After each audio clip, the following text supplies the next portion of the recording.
Hi warriors, this is Jalen, my legal warrior, and today we have Holly Sanders from Homes by Holly, a real estate experience. Hi Holly, how are you? Good. How are you doing?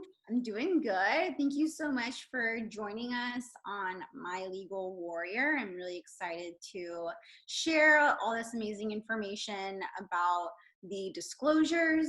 And I just wanted to tell our viewers that Holly is a San Diego native. So she's born and raised in San Diego, and she's an expert and a source of knowledge for all areas of San Diego. So her ability to connect with others has proven successful in bringing a peace of mind to any seller or buyer while successfully negotiating on behalf of her clients. Holly is passionate about the needs, goals, and wants of her clients, taking into consideration every aspect of their ultimate goals in real estate. So Holly, I wanted to make this video about the real estate disclosures, and I was wondering whether we could start off by asking, what are they? So we have a total of 10 new COVID disclosures in real estate. Most of them pertain to the tenant-landlord situation, but the 4 that really pertain to buyers and sellers are really important to know about. So the first one, I'll try to keep it as brief as possible. The first one is called the Coronavirus Addendum or Amendment, which is usually referred to as a CVA. It's usually attached to the purchase agreement. And this form creates a contractual agreement if the transaction is affected by any unforeseen circumstances like COVID. This basically says that both parties, either the buyer or the seller, can elect to extend the contingencies. They could extend escrow, or they could both mutually agree to cancel the contract after giving proper notice and verification that they were affected by an unforeseen circumstances like COVID-19. So the next one on top of that is if you were to use the CVA, then you have to provide the NUCC, which is the Notice of Unforeseen Coronavirus Circumstances. So this one, you have to outline, there's a section where you need to outline, describe the impact, and provide verification as to why you need to exercise this a break in contract. And it's both parties, both the buyer and seller could use it.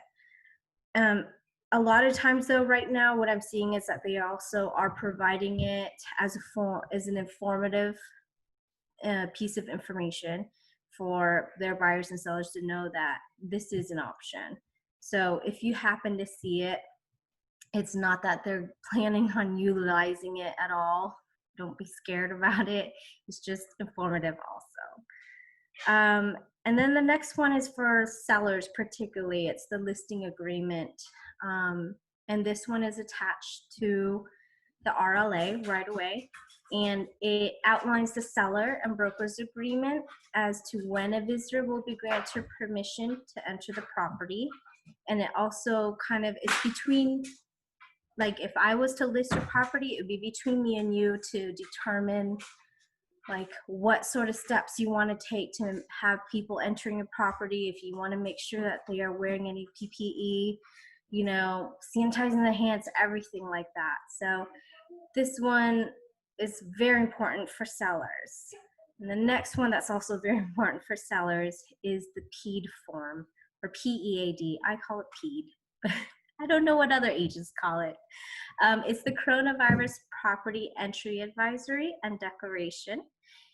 This one, everyone who visits a property that's on the market right now needs to sign it before they enter the property. And if I'm representing the seller, I'm going to make sure that every person signs this, because it basically releases any liability on the seller should that visitor get infected with coronavirus down the line. They can't come back and be like, your house is dirty or something, or there was something in there and I got sick from it. It just releases liability. So very important for sellers. Also, very lengthy portion of just information of the risk of coronavirus and all that stuff right now. This is something that I personally would not allow anyone into the property if they didn't have it signed beforehand. This is the biggest thing that's changing showings right now, is making sure that the visitor, whether it's a buyer during the marketing phase or an inspector during the escrow phase, has to sign. It's very important. So Have you received any complaints, like individuals saying, no, I don't want to go ahead and sign this? I have, and after explaining it to them, then they understand the importance of it. It protects the buyer, and that they also can't have a seller come back and say that when you visited my home, you brought something into it. It basically, when the seller has it and the buyer has it, they both agree, yes, there is a risk of coronavirus right now, but we're not going to be blaming anybody if either one of us gets it. It's a little different to get inspectors to sign it because, you know, they've never had to sign anything before entering a property, but it's like anyone who enters the property needs to be protected, and the seller needs to be protected from that.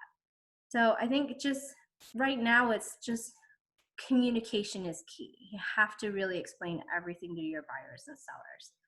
So how does these real estate disclosures actually impact buyers versus the sellers? I know that you spoke about how we want to protect the individuals, but does it actually impact them in any other way other than, you know, liability?